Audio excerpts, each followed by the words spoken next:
విశ్వామిత్రుడు వశిష్ఠుడు ఇద్దరు మహర్షులే, ఇద్దరు బ్రహ్మర్షులే. కానీ వారిది వశిష్ఠ గోత్రం, నాది విశ్వామిత్ర గోత్రం, కొంచెం తేడా ఉంటుంది. మా గోత్రమే కౌశికస గోత్రం. పైగా వారు ప్రవచన చక్రవర్తి, నా బిరుదం ప్రవచన కిరీటి. నేను బాణాలు వేస్తాను. కిరీటి అంటే బాణాలు వేస్తాడు.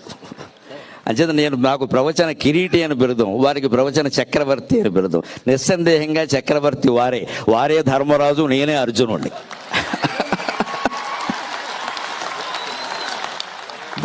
భారతం మొత్తంలో యుద్ధం గెలిచాక చక్రవర్తి ఎవరంటే ధర్మరాజే. అర్జునుడు ఎంత వీరుడైనా ధర్మరాజే అవుతాడు ఖచ్చితంగా. ఆ ధర్మరాజును ఆ రకంగా గౌరవించడమే అర్జునుడిగా ఆనందం. ఆ గౌరవం ధర్మరాజుకి జరగడమే అర్జునుడిగా ఆనందం.